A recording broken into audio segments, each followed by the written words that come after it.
Salam sejahtera Malaysia, denyut nadi suara rakyat bergema di channel ini. Terima kasih kerana terus bersama-sama di dalam channel ini untuk mendapatkan berita terbaru setiap hari. Bagi anda yang pertama kali berada dalam channel ini, sila pastikan untuk anda menekan butang subscribe, like dan share. Tekan juga tombol notifikasi untuk mendapatkan berita terbaru setiap hari. Denyut nadi suara rakyat bergema di channel ini, berita bermula sebentar lagi. Salam sejahtera Malaysia, denyut nadi suara rakyat bergema di channel ini. Tuan-tuan dan puan-puan yang dihormati sekalian, selepas Mirzan dan Mokhzani disiasat oleh SPRM, soalan yang paling besar selepas ini adalah apakah Mukhris juga sedang menunggu giliran untuk disiasat. Nampaknya keluarga Mahathir berada dalam keadaan yang agak membimbangkan juga sekarang. Kalau ada mereka buat apa-apa yang salah lah, tapi saya rasa tiada lah kan, tiada. Jadi kalau tiada jangan takut, buat saja apa yang SPRM suruh. Kalau SPRM suruh istiara harta, ikut saja, tak ada masalah. Janganlah sembunyi-sembunyi pula. Selepas Mirzan disiasat oleh SPRM seminggu yang lalu, kemudian diarah untuk mengisytiharkan harta kekayaannya dalam tempoh 30 hari, seorang lagi anak Tun Mahathir yang menerima giliran diarah menghadap agensi pencegahan rasuah itu.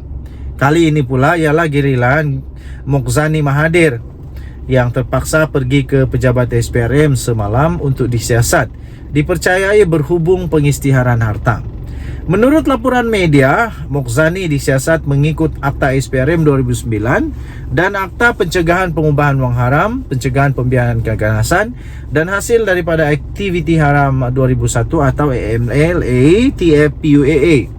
Bermakna kini daripada 3 anak lelaki, 3 orang anak lelaki Mahathir yang sekarang berusia 98 tahun ini, 2 sudah dipanggil oleh SPRM, 2 sudah kena panggil, tinggal 1 lagi.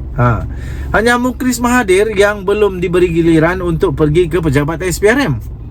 Seorang kenalan secara bergurau berkata, tidak lengkap siasatan terhadap kekayaan keluarga Tun Mahathir jika Mukhris tidak sama disiasat oleh SPRM. Apakah selepas ini, barangkali hanya dalam minggu-minggu terdekat ini, giliran Mukhris pula akan disiasat oleh SPRM dan diarahkan untuk mengisytiharkan kekayaannya? Siasatan terhadap 2 anak lelaki Tun Mahathir yang menyusul selepas tindakan yang sama terhadap Tun Daim Zainuddin dan istrinya adalah dipercayai sebagai usaha daripada PM Datuk Seri Anwar Ibrahim untuk merealisasikan janjinya sejak puluhan tahun yang lalu untuk mengambil tindakan terhadap mereka yang didakwanya merompak kekayaan negara. Ketika Mirzan disiasat oleh SPRM, Tun Mahathir tidak menyembunyikan rasa naik anginnya, bahkan mendakwa anaknya turut diugut untuk dipenjarakan selama 5 tahun. Kemudian daripada itu, beliau turut mengadakan sidang media khas berkaitan apa yang menimpa anak lelaki sulungnya. Dalam sidang media khas itu, Tun Mahathir secara terbuka mengakui beliau risau dengan siasatan SPRM terhadap Mirzan itu. Katanya, risaulah, sebagai anak saya dia bagi tahu, dapat notis dan suruh dia jelaskan sejarah segala transaksi yang dia buat sejak dia berusia 20 tahun. 42 tahun punya transaksi kena jawab 30 hari.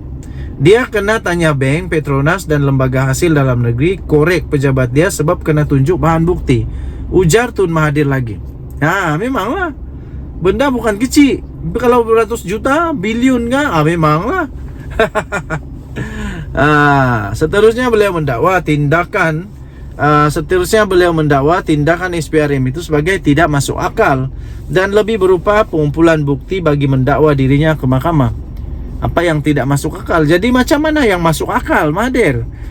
Datuk Mahathir, macam mana yang masuk akal? Diam-diam saja, biarkan saja kleptokrasi terus berlaku kah? Jadi katanya, Anwar kata saya curi duit kerajaan, tunjuklah bukti. Sebaliknya sekarang saya dengar anak saya diminta untuk beri bukti supaya saya boleh didakwa, katanya.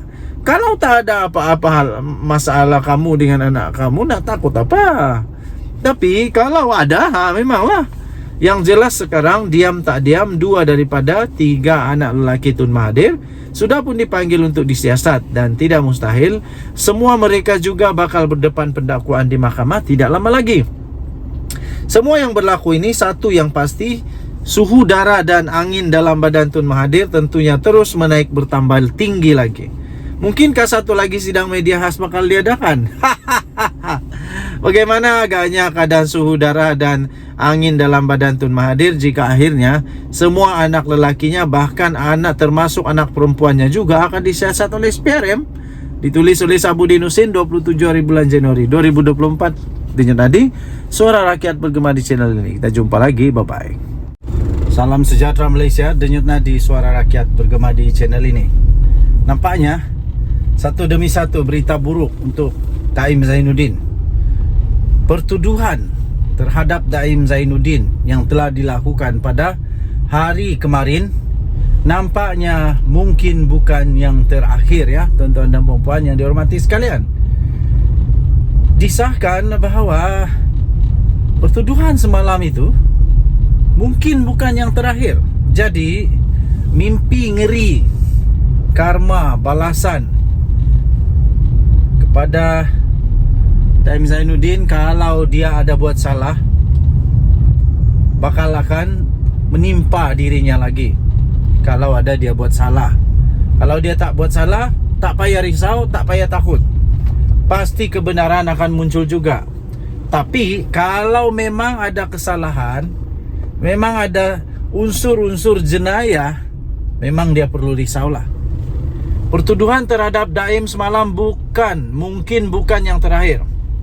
Pertuduhan terhadap hartawan yang terkenal sekarang ini, Daim Zainuddin, kerana tidak patuh terhadap arahan untuk mengisytiharkan hartanya, adalah mungkin bukan yang terakhir. Ini susulan terdapat lagi siasatan terhadapnya berkaitan dengan kesalahan yang lain, yaitu salah guna kuasa dan pengubahan wang haram. Ketua Pesuruhjaya SPRM Azam Baki berkata, siasatan bagi dua jenis kesalahan itu tetap akan diteruskan walaupun Daim Zainuddin sudah pun diheret ke mahkamah semalam. Jadi Ketua Pesuruhjaya SPRM sendiri, Azam Baki sendiri, mendedahkan perkara yang pasti akan tak disukai oleh Daim Zainuddin ini. Kalau untuk kesalahan tidak mengisytiharkan, gagal mengisytiharkan seperti yang dikehendaki oleh SPRM, itu dia punya hukuman itu ringan.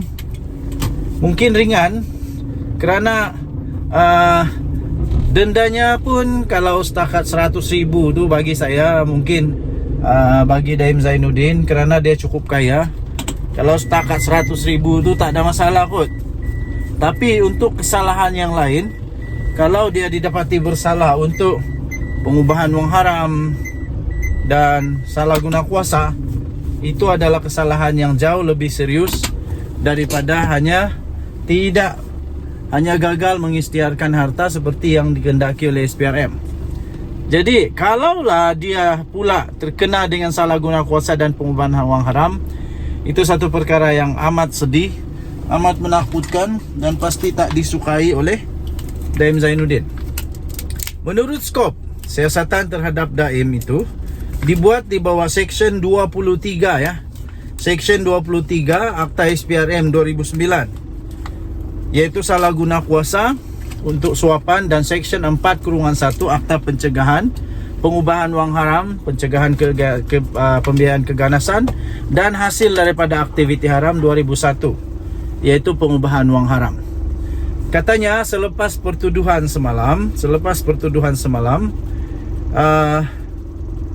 yang dibuat di bawah Section 36/1 Akta SPRM, siasatan kami terhadap Daim akan terus diteruskan untuk kes-kes yang lain, katanya. Itu adalah satu pembayang bahawa Daim Zainuddin belum selamat kerana ada kes yang masih disiasat. Seperti yang kita ketahui, Daim Zainuddin kemarin telah telah didakwa di mahkamah kerana kesalahan gagal mengisytiharkan harta gagal mengisytiharkan harta beliau seperti yang dikehendaki oleh SPRM. Jadi untuk kali ini kemungkinan besar dia mungkin akan didakwa lagi sekiranya memang didapati ada unsur-unsur pengubahan wang haram atau rasuah atau salah guna kuasa di dalam kes yang seterusnya ataupun di dalam siasatan yang dilakukan oleh SPRM. Oke, so kita tunggulah apa yang keputusan seterusnya. Denyut Nadi Suara Rakyat bergema di channel ini. Jangan lupa untuk tekan butang subscribe, like dan share. Malaysia kita punya, cintai Malaysia aku, kita jaga kita. Kita jumpa lagi, bye bye.